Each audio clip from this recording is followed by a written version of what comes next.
इन बेटियों के साथ में जो अपराध जो किसने किया है, वो बीजेपी का नेता और मंत्री। आप इस बात को समझिए, अगर वो बीजेपी से नहीं होता, अब तक किसी और दल से होता तो देश के प्रधानमंत्री यहीं बैठे नजर आते। ये बात आप मुझसे लिख के ले लीजिए, देश के प्रधानमंत्री यहीं बैठे नजर आते। और देश की मीडिया प्रधानमंत्री जी कब बाथरूम जा रहे हैं, प्रधानमंत्री जी धरने में बाथरूम जा रहे हैं, ये देखिए पूरी खबरें दिखा। जैसे अतीक अहमद को दिखा रहे थे ना, अतीक अहमद को तो देश की मीडिया ऐसे दिखा रही थी कि पता नहीं क्या हो गया। बस इतना दिखाना रह गया था देश की मीडिया का कि अतीक अहमद बाथरूम कर रहे हैं, और कुछ बाथरूम की छींटें हमारे कैमरे पर भी गिर गई हैं। इतना बुरा हालत थी देश की मीडिया की। आज देश की मीडिया देश के पहलवानों को नहीं दिखा सकती, ये बड़ी शर्मसार स्थिति है। कल मैं टीवी का कार्यक्रम देख रहा था तो एक गुल्लू है, एक पत्रकार है, नाम लेने की जरूरत नहीं, पूरा देश समझ जाता है। ये गुल्लू की तिहाड़ी की इनकी बहुत तगड़ी जोड़ी है, ये आप समझिए। ये गुल्लू कल अपने शो के अंदर इसने बुला रखा था धीरेन्द्र शास्त्री को।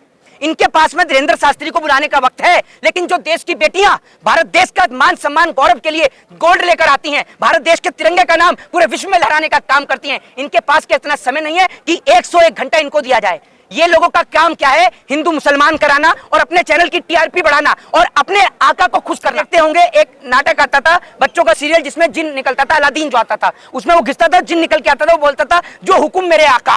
ठीक है, आप ये समझिए नरेंद्र मोदी जी के पास जिन है जिसमें पूरी गोदी मीडिया कैद है। मोदी जी जिनको घिसते हैं और गोदी मीडिया निकल कर आती है और गोदी मीडिया बोलती है जो हुक्म मेरे आका।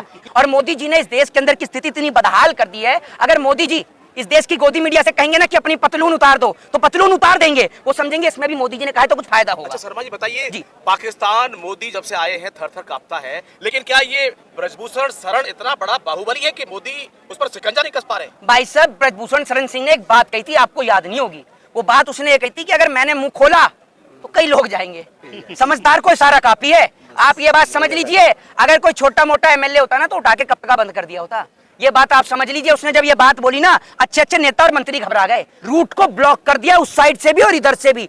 चल क्या रहा है यहाँ पर? लोगों की जांच पड़ताल की जाती है जैसे हम लोग आतंकवादी हों, हम लोग टेररिस्ट हों। अरे भैया, ये बेटियां देश की बेटियां हैं, ये बेटियां किसी एक व्यक्ति विशेष की नहीं। और मैं एक ही बात कहूंगा कि बेटी चाहे मौलाना की हो चाहे पंडित की हो, हर पिता के लिए उसकी बेटी की इज्जत एक समान होती है। आज उस बेटी ने हिम्मत दिखाई तो उसने कम से कम एफआईआर तो दर्ज कराई, लेकिन उसके परिवार को जिस तरीके से डराने का धमकाने का प्रयास किया जा रहा है। लेकिन हम एक ही बात कहेंगे कि जब तक हमारे शरीर के अंदर अंतिम सांस जीवित है, हम देश की बेटियों के साथ खड़े रहेंगे। ये आपकी औकात नहीं है अपराधियों को, बलात्कारियों को, गैंगस्टरों को जेल में डालने की। आप सिर्फ जो आपकी सरकार की खिलाफत करता है। एक बात आप मुझे बताइए, सतपाल मलिक जब तक बीजेपी में थे तब तक उनके घर पर लोग कहते हैं ना कि सीबीआई पे सवाल मत खड़े करो, ईडी पे मत खड़े करो। हम कहते हैं क्यों ना खड़े करें। जब तक ये सतपाल मलिक बीजेपी में थे तब तक इनके घर पर एक भी सीबीआई की जांच नहीं, एक भी ईडी की जांच नहीं। लेकिन आज जैसे इन्होंने बीजेपी की पोल खोलने का काम किया, इनके घर परिवार के सदस्यों से लेकर इनके रिश्तेदारों तक हर एक व्यक्ति के घर पर सीबीआई और ईडी की रेड हो रही है। क्या ये सही है? लोकतंत्र के अंदर हर एक व्यक्ति को आजादी है, फंडामेंटल राइट्स हैं उनके, लेकिन आप लोगों से उनके फंडामेंटल राइट छीन रहे हैं, आप लोगों से उनसे राइट टू स्पीच का अधिकार छीन रहे हैं। एक बात आप मुझे बताइए, जिन बूढ़े व्यक्तियों ने हमें सिखाया कि कैसे लड़ाई लड़ी जाती है, हमने अपने दादाओं को देखकर, जिन्होंने क्रांति की लड़ाई लड़ी, आजादी की लड़ाई लड़ी, आज हम उन्हें देखकर सीखते हैं। आज हमें बड़ा ही बुरा लगता है कि हमारे बुजुर्ग यहाँ पर ये खड़े हुए, मेरी नजर इनके पास गई। चाचा मैं आपको बुलाना चाहता हूँ, आइए जरा। ये देखिए, ये इतने बुजुर्ग लोग हैं। चाचा आप भी आइए। ये लोग ऐसे लोग हैं कि इनकी उम्र कितनी उम्र हो गई चाचा?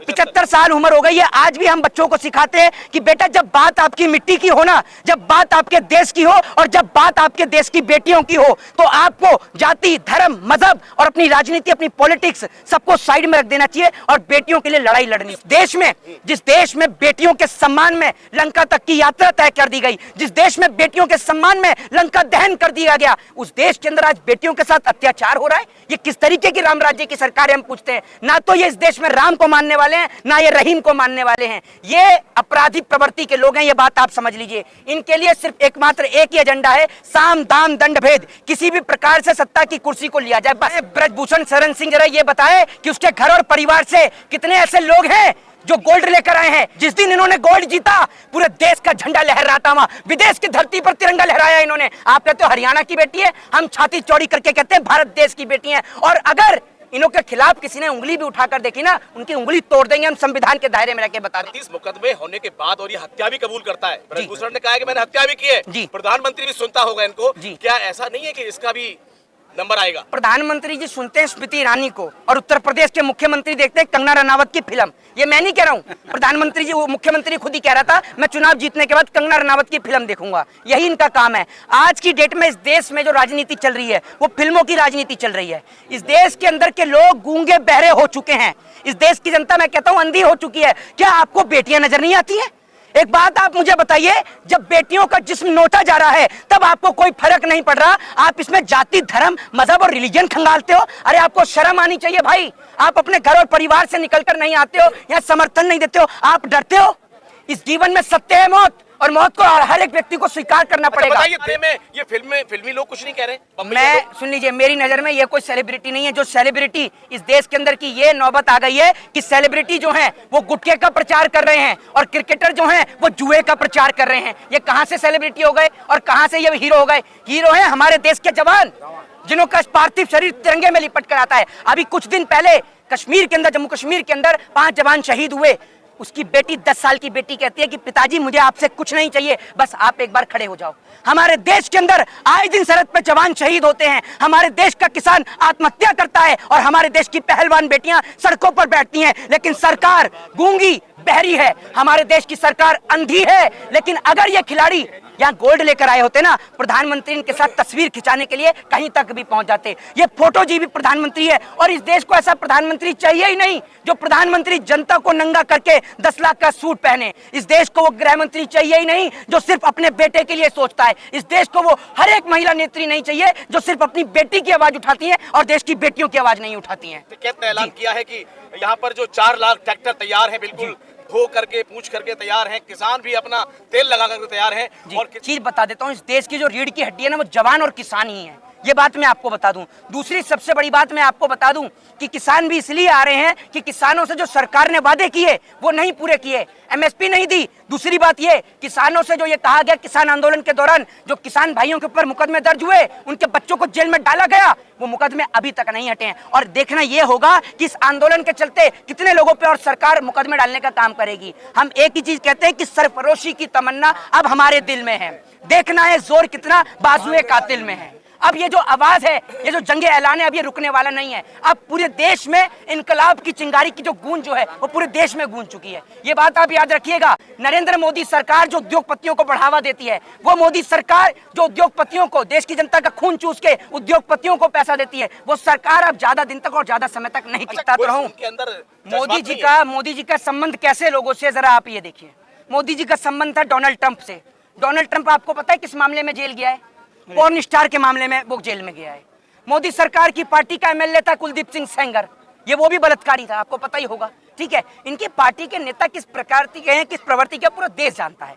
मोदी जी की बात का और गधे की लात का कोई भरोसा नहीं। एक नटवर लाल था जिस दिल्ली में आप खड़े हैं, उसने दिल्ली का संसद भवन ही बेच दिया, आगरा का ताजमहल ही बेच दिया, तो वो नटवर लाल था।